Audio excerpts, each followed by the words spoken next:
இங்க இந்த நல்ல சூனியக்காரி என்ன பண்றான்னா, ஒரு பொம்மைய வச்சுக்கிட்டு சில மந்திரங்கள்லாம் சொல்றா. அடுத்து சுடுகாட்டுக்கு வந்து அங்க புதைச்சிருக்க அந்த வில்லனோட பொணத்துலேருந்து ஒரு முடிய எடுக்குறா. அந்த முடிய இந்த பொம்மையில வச்சுக்கிட்டு அந்த அரண்மனைக்கு போறா.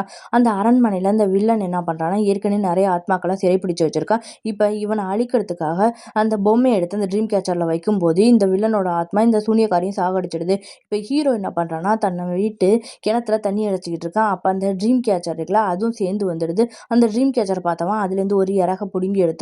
புடுங்கி எடுத்துட்டு அதை பார்த்து பயந்து போய் மறுபடியும் அந்த கிணத்துக்குள்ளேயே போட்டுடுறான். ஆனா இப்ப நைட்டு பார்க்கும்போது அந்த வீட்டில் அந்த ட்ரீம் கேச்சர் மாட்டியிருக்கு. இப்ப பக்கத்துல உள்ள அந்த கிணத்துக்கு போய் பார்க்குறான். அந்த கிணறு லாக்ல தான் இருக்கு. அப்படி இருக்கும்போது இந்த ட்ரீம் கேச்சர் எப்படி வெளியில வந்திருக்குன்னு யோசிச்சுக்கிட்டு இருக்கான். அப்பதான் நைட் இவன் கேம் விளையாண்டுகிட்டு இருக்கான். கேம் விளையாண்டுகிட்டு இருக்கும்போது கேம் விளையாடுறவன் அப்படியே தூங்கிடுறான். தூங்குனா நைட்டு இவன் அந்த சூனியக்காரியெல்லாம் இருந்தா அந்த அரண்மனைக்கு வந்துடுறான். வந்து பார்த்தா இந்த அரண்மனையில நிறைய பேய்கள்லாம் இருக்கு. இவன் இந்த அரண்மனைக்குள்ளேயே வேற மாட்டிக்கிறான்.